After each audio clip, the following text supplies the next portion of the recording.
یہ ماہ سیام میں سخت گرمی، زبان کانٹا بن گئی، حلق خشک ہو گیا اور ہم پانی نہیں پی رہے، ٹھنڈا پانی دستیاب ہے، کوئی دیکھ بھی نہیں رہا، وضو کرتے بھی احتیاط کرتے ہیں، میاں کیوں نہیں پانی کا 2 گھونٹ لے لیتے؟ ٹھنڈا پانی ہے، میٹھا پانی ہے۔ کہا ہم نے روزہ رکھا ہے، اللہ دیکھ رہا ہے۔ ماہ سیام میں ہم پانی نہیں لیتے، اس لیے ہمیں یہ یقین ہوتا ہے تنہائی میں بھی اللہ دیکھ رہا ہے۔ یار جو اللہ رمضان میں دیکھتا ہے وہ غیر رمضان میں بھی دیکھتا ہے۔ پانی پینے لگو تو دیکھتا ہے، رشوت لینے لگو تو تب بھی دیکھتا ہے، آنکھ بھٹکے تو تب بھی دیکھتا ہے، خیال بہکے تو تب بھی دیکھتا ہے، سوچوں میں آوارگی آئے تو تب بھی دیکھتا ہے۔ یہ یقین تمہارے ساتھ اگر جڑ جائے کہ تمہارا رب تمہیں دیکھ رہا ہے تو پھر گناہ کرنا مشکل کیا ناممکن ہو جائے گا۔ ان اللہ خبیر بما تعملون، اور جو تم کرتے ہو تمہارا رب اس سے باخبر ہے۔ مت سمجھنا کہ وہ دیکھ نہیں رہا، تم کو چھٹی دے رکھی ہے تو اس کا یہ مطلب نہیں ہے کہ تم اس کی پہنچ سے باہر ہو یا اس کی نگاہوں میں نہیں ہو۔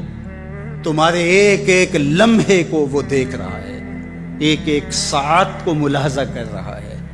بند کمرے ہوں یا مخفی غاریں، تم جہاں بھی داد عیش دو تمہارا رب تمہیں دیکھ رہا ہے۔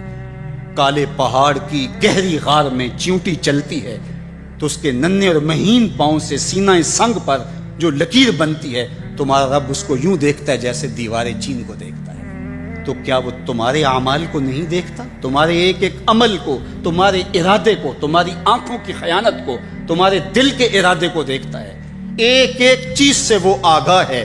وَلَا تَكُونُوا كَالَّذِينَ نَسُوا اللَّهَ، اور ان لوگوں کی طرح نہ ہو جانا جنہوں نے اللہ کو بھلا دیا، غافل ہو گئے، اپنی خواہشات کی زندگی گزارنے لگے۔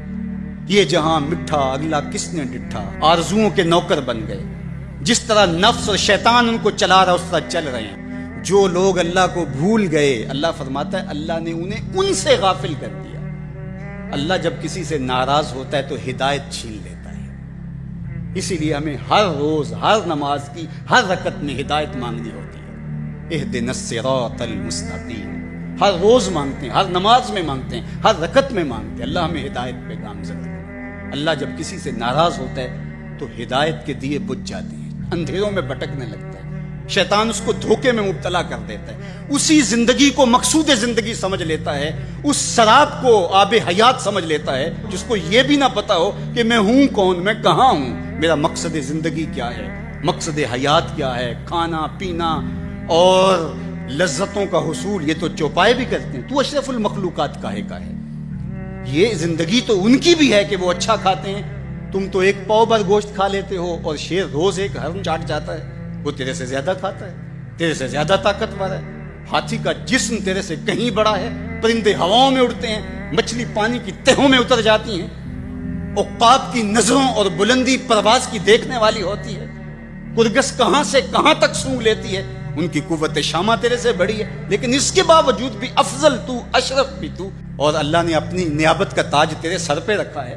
تو تو مقصود ہے، تو تو مسجود الملائک ہے، فرشتوں کی پیشانی تیرے حضور جھکی ہے، تو اپنے آپ سے آشنا ہی نہیں ہے، تجھے پتہ ہی نہیں کہ تو کون ہے۔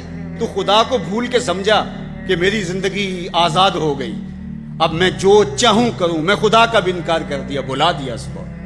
کہا جب خدا کو تو بھولا تو خود کو بھول گیا، زندگی کے مقصد کو تو نے فراموش کر دیا۔ اب بھٹکتا ہے ارض فلات میں، جنگل میں پڑے ہوئے خشک پتے کی طرح، جس کو ہوائیں کبھی ادھر اڑا دیتی ہیں کبھی ادھر اڑا دیتی ہیں۔ مقصد حیات کا علم نہیں ہے۔ خدا کو بھولنے کا یہ نتیجہ ہے جو تجھے بھگتنا پڑ رہا ہے۔ خدا آشنا ہو جا، خود آشنا ہو جائے، تجھے ذات سے آگہی ہو جائے گی، من کا شعور مل جائے گا، تجھے پتا چلے گا کہ میں کون ہوں، میری زندگی کا مقصد اور مقصود کیا ہے۔ تو اگر تو ایسا نہیں کرے گا تو اللہ تجھے تیرے سے بے خبر کر، تیری ٹانگیں نہیں توڑ دی جائیں گی، تیرا رزق نہیں چھین لیا جائے گا، تیری آنکھوں سے روشنی نہیں اچکی جائے گی، تیرے کانوں کی سماعت نہیں کھینچ لی جائے گی۔ یہ سب کچھ ہوگا لیکن مقصد زندگی نہیں ہوگا۔ تو کہا اس قرآن سے جڑ جاؤ، اپنی زندگی کو مالک کے سپرد کر دو اور ایک ایک لمحہ مالک کی چوکھٹ پہ گزار دو۔ یہ اللہ کی رحمتوں کا موسم بہار ہے اور اہل ایمان کے لیے کرم نوازیوں، رحمات، برکات اور انوار کا لوٹ سے میلہ ہے، جس میں گناہگاروں کی بخشش و مغفرت کا ساماں ہوتا ہے، اور اللہ ماہ سیام کی ہر شب کو گناہگار جہنم کی آگ سے آزاد فرماتا ہے۔ یہ بابرکت مہینہ اپنے دامن میں اتنی برکتیں لیے ہوئے جلوہ گر ہوتا ہے کہ رسول کریم صلی اللہ علیہ وآلہ وسلم نے ارشاد فرمایا، اگر لوگوں کو پتہ چل جائے کہ رمضان میں کیا ہے تو وہ آرزو کریں کہ پورا سال ہی رمضان رہے۔ اتنی برکتیں اور اتنی رحمتیں اللہ نے اس مبارک مہینے کے دامن میں ڈال دی۔ میں نے جو آپ کے سامنے آیت کریمہ تلاوت کی ہے، اس میں بھی اس مفہوم کو بیان فرمایا گیا کہ اے ایمان والو، تمہارے اوپر روزے فرض کیے گئے ہیں جس طرح تم سے پہلوں پہ فرض کیے گئے تھے۔ یا ایھا الذین آمنوا کتب علیکم الصیام کما کتب علی الذین من قبلکم۔ کیوں فرض کیے گئے؟ وجہ کیا ہے؟ لعلکم تتقون، تاکہ تم متقی بن جاؤ، تم پرہیزگار بن جاؤ۔ تو روزے کی فرضیت کا نتیجہ تقوی کا حاصل ہونا ہے، اتقاء کی دولت کا نصیب ہونا ہے۔ تو اس آیت کریمہ میں 3 چیزیں بیان کی گئی۔ سب سے پہلی، اے ایمان والو، تمہارے اوپر روزے فرض کیے گئے۔ پھر دوسری بات، جس طرح تمہارے سے پہلوں پہ فرض کیے گئے۔ اور تیسری بات، تاکہ تمہیں تقوی کا نور نصیب ہو، تمہیں اتقاء کی دولت نصیب ہو۔ تو ایک تو روزے کی فرضیت کا حکم دیا گیا، اور دوسرا یہ تسلی دی گئی کہ یہ بھوک اور پیاس کی شدت تمہیں ہی نہیں کاٹنا پڑے گی، تم سے قبل بھی لوگ یہ عبادت کرتے رہے ہیں، اور وہ اس مشکل عبادت سے تقوی کو حاصل کرتے رہے ہیں، اور تمہیں بھی ہم اس راستے سے تقوی نصیب کرنا چاہتے ہیں۔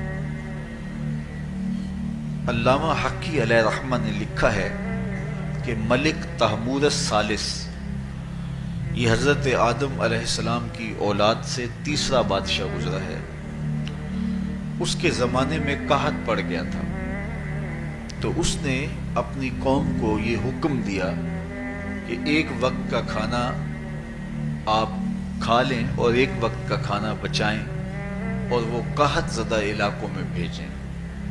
تو قوم نے اس حکم کو بصر و چشم قبول کیا، اور ایک وقت کا فاقہ کاٹ کے اپنے ان بھائیوں کے لیے وہ کھانا بھیجتے جو قحط میں مبتلا تھے۔ قوم کی یہ ادا اللہ کو پسند آ گئی، اور وقت کے نبی پر وحی کی گئی کہ تمہارے اس عمل کو ہم عبادت قرار دیتے ہیں۔ تو حضرت آدم علیہ السلام کے بعد متصل ہی یہ عبادت فرض کی گئی، اور پھر جتنی بھی ملتیں، قومیں اور امتیں آئیں، ان میں روزے کی تحسین کی گئی اور روزے کی تلقین کی گئی۔ پرانی جتنی بھی کتابیں ہیں، اناجیل ہیں، تورات ہے، اس میں روزہ داروں کی تعریف موجود ہے۔ اور حضور علیہ السلام جب اس دنیا پہ تشریف فرما ہوئے تو آقا کریم روزے کی فرضیت سے پہلے بھی روزے رکھتے تھے۔ ویسے روزہ سن 2 ہجری کو فرض ہوا ہے، شعبان المعظم کے مہینے میں، لیکن اس سے قبل بھی ایام 20 کے حضور روزے رکھتے تھے، اور اس کے علاوہ بھی مختلف ایام میں اللہ کے محبوب روزے رکھتے تھے۔ روزے کی فرضیت کے بعد حضور علیہ السلام کی زندگی میں کل 9 رمضان آئے ہیں، جس میں 7 29 کے تھے اور 2 30 کے تھے۔ یہ بات ذہن میں رکھیے گا کہ روزے 29 ہوں، ثواب پھر بھی 30 کر دیا جاتا ہے۔ تو زیادہ تر جو رمضان المبارک کے مہینے ہوتے ہیں وہ 29 کے ہوتے ہیں، 30 کے کم ہوتے ہیں۔ حضور کی زندگی میں 9 میں سے 7 جو ہیں وہ 29 کے ہوئے ہیں اور 2 30 کے ہوئے ہیں، تو ثواب پورے 30 کا ہی ہے۔ بعض لوگوں کو زیادہ ہی مسئلہ ہوتا ہے، 29 ہو جائیں تو یہ اللہ کا کرم ہے کہ روزہ رکھنا بھی نہیں پڑا اور 30ویں کا ثواب بھی مل گیا، لیکن وہ شور مچا دیتے ہیں کہ یہ روزہ کھا گئے ہیں۔ میرا نہیں خیال کہ کسی کو اپنے ذمے اتنی بڑی امت کا بوجھ لینے کی پریشانی ہو اور وہ خام خواہ ایک روزے کے لیے پوری امت کا بوجھ اپنے کندھوں پر ڈال لے۔ تو 29 روزے ہوں یا 30 ہوں، اللہ ثواب پورے 30 کا ہی عطا کرتا ہے۔ روزہ اللہ تعالیٰ جل شانہ کی رضا اور اس کی محبت کے حصول کا ذریعہ ہے، اور اس کا عملی نتیجہ جو اس آیت کریمہ میں بیان کیا گیا وہ تقوی ہے، لعلکم تتقون۔ روزہ اس لیے فرض کیا گیا کہ تمہیں تقوی نصیب ہو جائے، اتقاء کی دولت نصیب۔ اب سوال یہ ہے، کیا تقوی بھوک اور پیاس سے حاصل ہوتا ہے؟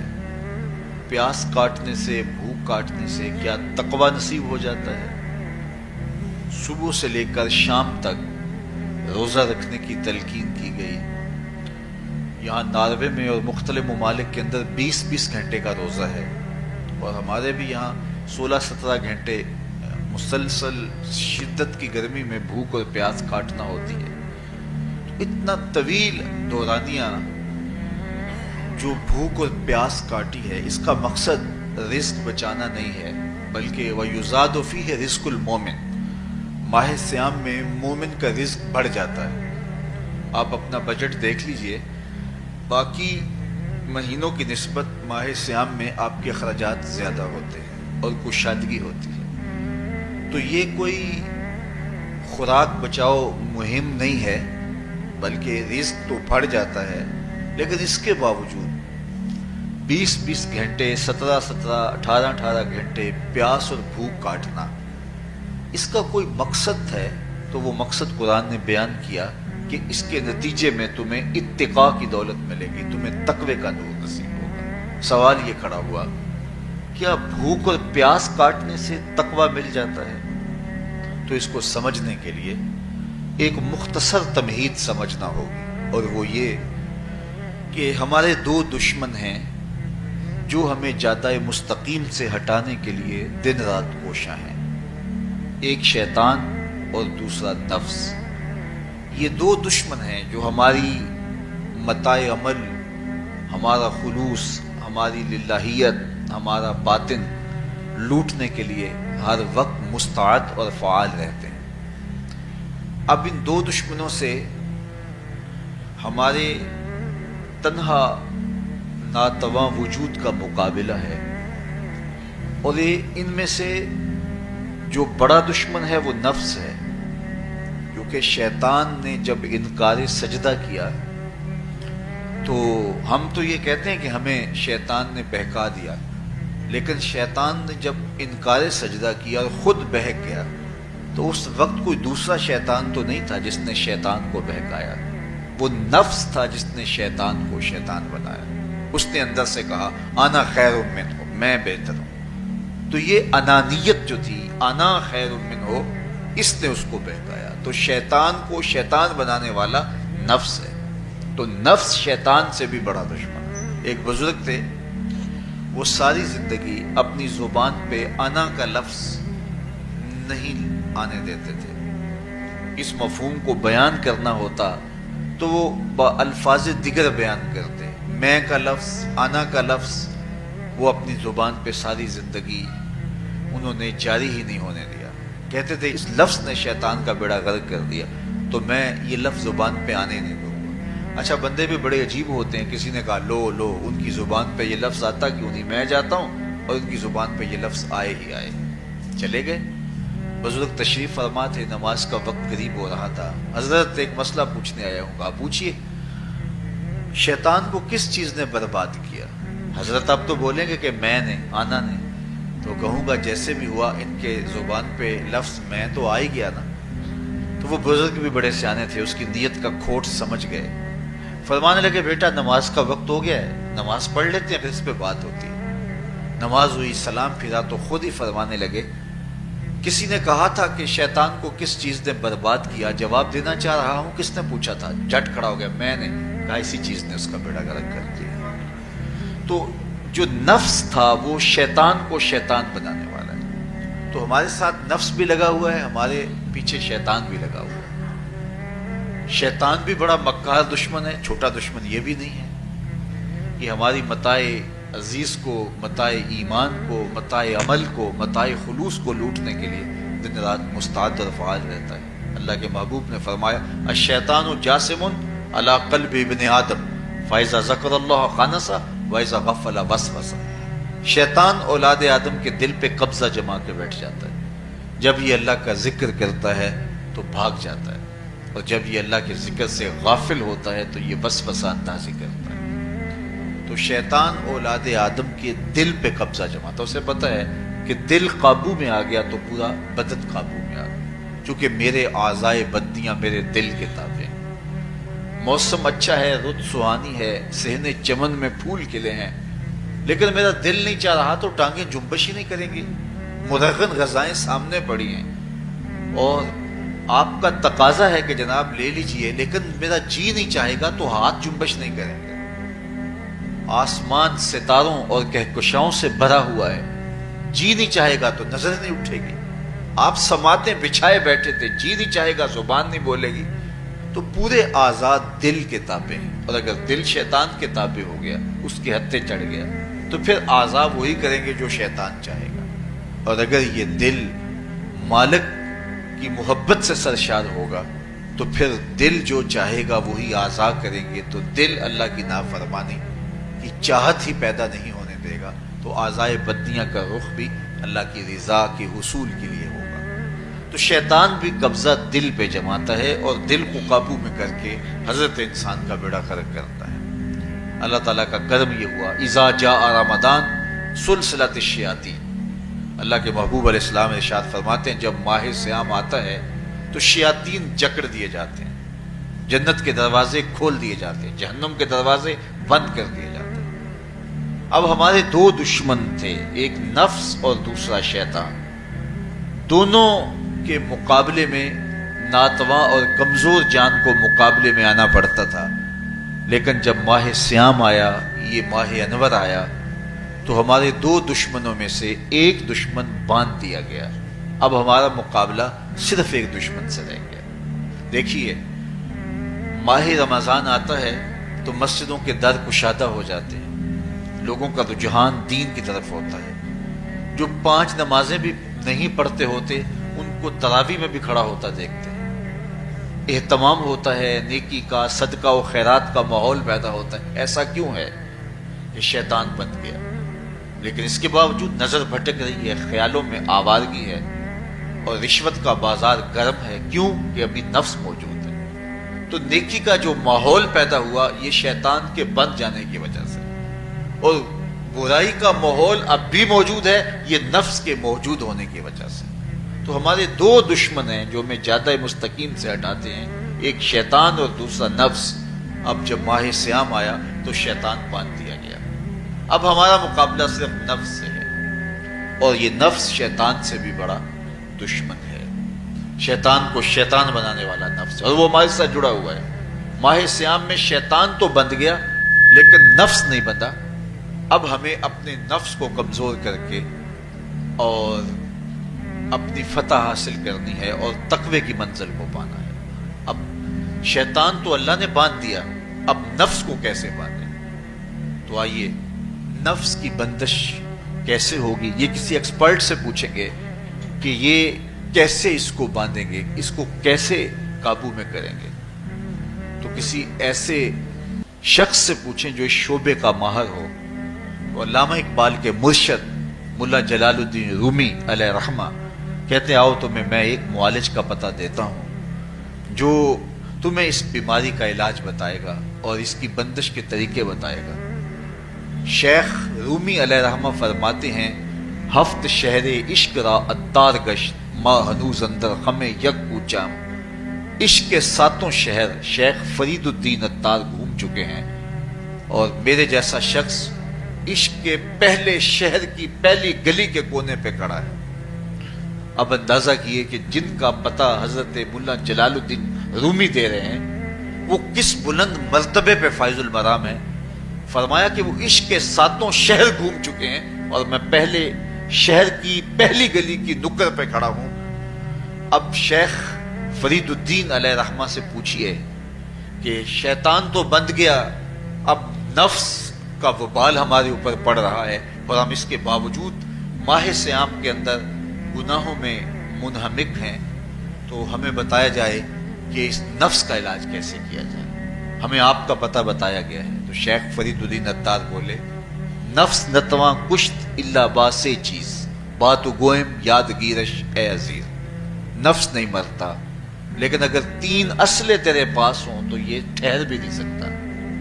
وہ 3 اسلحے کون سے ہیں؟ خنجر خاموشی و شمشیر جو، نیزائے تنہائی و ترک ہجو. خاموشی کا خنجر، بھوک کی تلوار اور تنہائی کا نیزہ. یہ 3 اسلحے ایسے ہیں اگر تو یہ لے کر کے نفس پہ ٹوٹ پڑے تو پھر نفس کا مقابلہ تیرے لیے آسان ہوگا.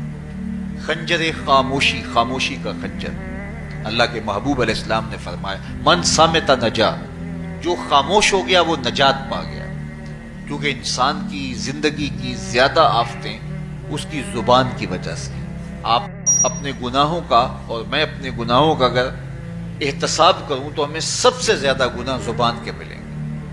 آنکھیں بھی گناہ کرتی ہیں، ہاتھ بھی گناہ کرتے ہیں، پاؤں بھی گناہ کرتے ہیں، لیکن سب سے زیادہ گناہ زبان کرتی ہے. جھوٹ بھی بولتی ہے، غیبت بھی کرتی ہے، شکوہ بھی کرتی ہے، گالی سب و شتم اور کیا کچھ زبان کے گناہ ہیں. اسی لیے اللہ کے محبوب نے فرمایا جو تمہارے 2 جبڑوں کے درمیان ہے یعنی زبان اور 2 ٹانگوں کے درمیان ہے تمہاری پارسائی کی جگہ، تم ان 2 چیزوں کی مجھے ضمانت دے دو، میں محمد تمہیں جنت کی ضمانت دے دیتا ہوں. تو انسان کے سب سے زیادہ گناہ زبان کے ہیں اور اس کی پارسائی کی جگہ.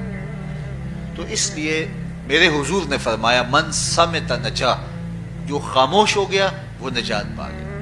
خنجر خاموشی، خاموشی کا خنجر نفس کشی کا ایک مؤثر ذریعہ. اور دوسری بات بشمشیر جو، اور بھوک کی تلوار. تو بھوک سے نفس کا مقابلہ کیا جا سکتا ہے، بھوک کی تلوار سے نفس کا سر کاٹا جا سکتا ہے.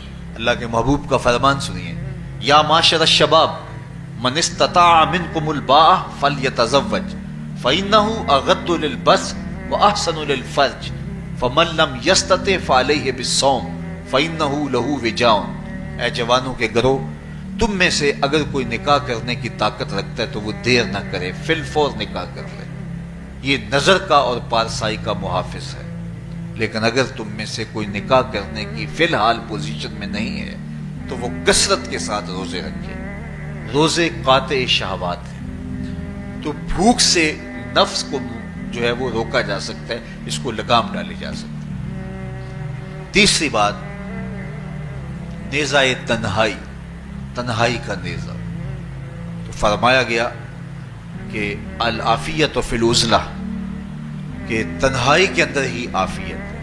جب مجلسوں میں غیبت کی بدبو پھیلتی ہو اور چغلی کا ماحول معاشرے کا جزو لا ینفک بن جائے اور مجالس کے اندر نظروں کی پاکیزگی کا قائم رہنا مشکل ہو جائے اور انسان کی زندگی کے اندر گناہوں کا بہت بڑا سبب مجلسی زندگی ہو تو پھر اس سے تنہائی بہتر ہے. حضرت شاہ نقشبند بخاری فرماتے ہیں کہ فقیر کے لیے سب سے اچھی جگہ اللہ کا گھر مسجد ہے، یا کسی کامل صالح شخص کی صحبت ہے، اور یا پھر تنہائی ہے. چوتھی جگہ ہلاکت کے علاوہ اور کچھ نہیں ہے. ہمیں اپنے کاروبار میں، اپنے معاملات میں، اپنی ملازمتوں میں جانے کی تلقین کی گئی تو وہاں یہ تلقین کی گئی کہ دیر سے جاؤ جلدی واپس آ جاؤ، اور مسجد میں جاتے ہوئے تلقین کی گئی کہ جلدی جاؤ اور دیر سے واپس آؤ.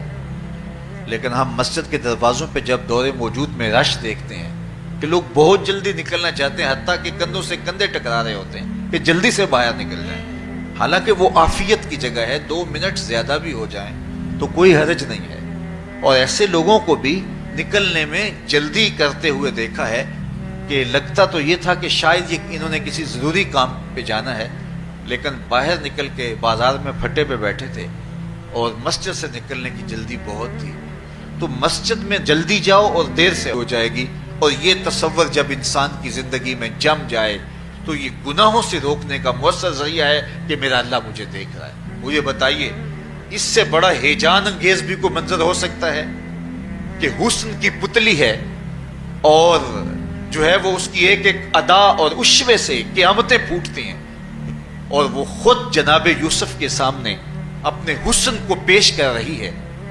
7 دروازے بھی مکفل ہیں، بت کے اوپر بھی کپڑا ڈال لیا، اور زلیخا حضرت یوسف کو خود کہہ رہی ہے طالق یوسف اب تو آ جاؤ نا، ذرا آنکھ اٹھا کے میرے جلوے دیکھو. لیکن جناب یوسف کیا بولتے ہیں؟ قال معاذ اللہ، میں اللہ کی پناہ میں آتا ہوں. کہا تو 7 دروازے بند کر کے لوگوں کی نظروں سے چھپ گئی اور موٹا کھیس ڈال کے اپنے زوم میں اپنے جھوٹے خدا سے بھی شرم کرتی ہے اور اس سے چھپ گئی. میں اس خدا سے حیا کیوں نہ کروں جو 7ویں کوٹھری میں بھی دیکھ رہا ہے. پھر اتنی روشنیاں برسی، اتنا یقین برسا کہ گناہ کیا، گناہ کا تصور بھی محال ہو گیا. تو مجھے بتائیے کتنا ہیجان انگیز منظر تھا جب حسن قدموں میں بچھنے کے لیے خود بے تاب تھا، اور حضرت یوسف جوان رانا ہیں، جوانی اور شباب پورے باقپن پہ ہے، اور ادھر حسن مچل مچل کے قدموں میں بچھ رہا ہے. لیکن یہ جذبہ کہ میرا اللہ مجھے دیکھ رہا ہے ایسی رکاوٹ بنتا ہے. قال معاذ اللہ، کہا میں اللہ کی پناہ میں آتا ہوں. تو یہ یقین جب بندے کے ساتھ جڑ جاتا ہے کہ میرا اللہ مجھے دیکھ رہا ہے، تو پھر انسان کے لیے گناہ سے بچنا کوئی مشکل نہیں ہوتا. گھر میں فاقے ہوں، مشکل میں بندہ پھنسا ہو اور اس کو رشوت مل رہی ہو، تو پھر اپنا ہاتھ روکنا بڑا مشکل ہوتا ہے. بلکتے بچوں کا خیال آتا ہے. لیکن جب یہ خیال ہو کہ میرا رب میرا رازق ہے اور میرے اس عمل کو دیکھ رہا ہے، تو پھر بندہ اس کو پرے کا کی حیثیت بھی نہیں دیتا. اور جب وہ پاؤں کی ٹھوکر پہ بھی نہ رکھے تو پھر اللہ فرماتا ہے وَيَرْزُقُهُ مِنْ حَيْثُ لَا يَحْتَسِبُ، تو یہ کر کے دیکھ میں تجھے وہاں سے رزق دوں گا جہاں سے تجھے گمان بھی نہیں ہوگا. تو اپنے یقین کو کھڑا کر کے دیکھ، میرے اوپر اعتماد کر کے دیکھ. میرے حضور نے فرمایا اللہ پر توکل کرنے کا جو حق ہے اگر تم ادا کرو، وہ تمہیں ایسے رزق دے جیسے پرندوں کو عطا کرتا ہے. صبح گھر سے نکلتے ہیں خالی پیٹ ہوتے ہیں. ہمیں تو پتہ ہے دفتر میں جانا ہے، ہمیں تو پتہ ہے دکان پہ جانا ہے، ہمیں تو پتہ ہے فیکٹری میں جانا ہے، ہمیں تو پتہ ہے کہ ہم نے فلاں جگہ جا کے دیہڑی لگانی. لیکن ان کا کوئی کاروبار نہیں ہوتا، کوئی فیکٹری نہیں ہوتی. جدھر جی آیا صبح جو ہے وہ اڑان بھر دی. بند توکل پنچھی اڑتے، خرچ نہ پلے زیرہ ہو، نہ کوئی راس ہے نہ کوئی کاروبار ہے. لیکن کبھی ایسا نہ ہوا کہ شام کو خالی پیٹ آئے ہوں.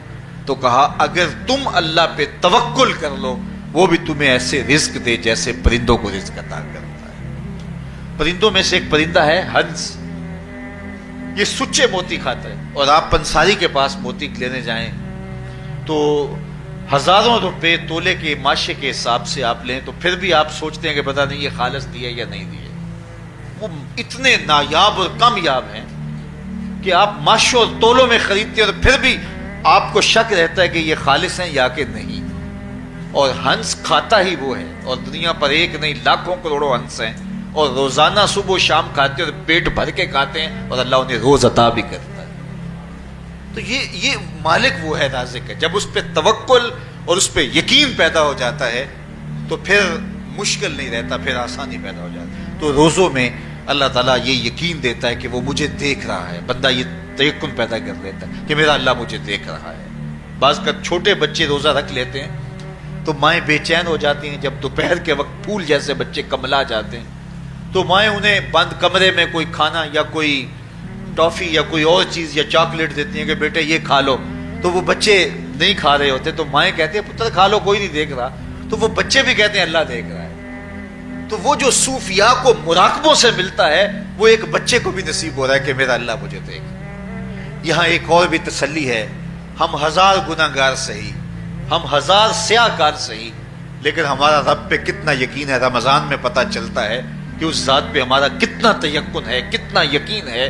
جس کو دیکھا نہیں، چھوا نہیں، بات نہیں ہوئی، جو تصور خیال کی حدود سے بنا ہے، اتنا یقین ہے کہ ہم پانی نہیں لیتے، کھانا نہیں لیتے کہ میرا اللہ مجھے دیکھ رہا ہے. کاش کہ اس کو ہم اپنی پوری زندگی میں پھیلا لیں اور اس کو زندگی میں جب ہم طاری کر لیں گے تو پھر گناہ کرنا محال اور ناممکن ہو جائے گا، اور زندگی نور علی نور ہو جائے گی، اور یہی تقوی کا حصول ہے۔ تو فرمایا اے ایمان والو، تمہارے اوپر روزے فرض کر دیے گئے جس طرح تم سے پہلوں پہ فرض کیے گئے تھے، لعلکم تتقون، تاکہ تم متقی بن جاؤ، تاکہ تم پرہیزگار بن جاؤ۔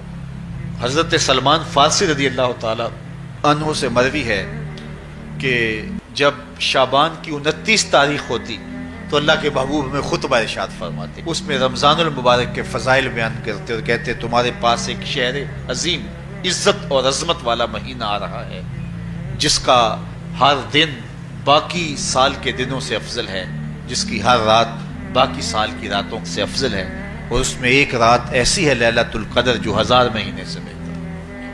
تو یہ اللہ تعالیٰ کی رحمتوں کا روپ ہے، رحمتوں کے دروازے کھول دیے جاتے ہیں، اور روزہ دار کا روزہ بالخصوص عصر کے وقت، شام کے وقت، پچھلے پہر، روزہ دار کے خالی معدے سے جو ایک بو اٹھتی ہے، مہک اٹھتی ہے، اللہ کو کستوری سے بھی زیادہ محبوب ہوتی ہے۔ اللہ اکبر۔ اور فرمایا للصائم فرحتان، فرحۃ عند فطرہ و فرحۃ عند لقاء ربہ، روزہ دار کے لیے 2 خوشیاں ہیں۔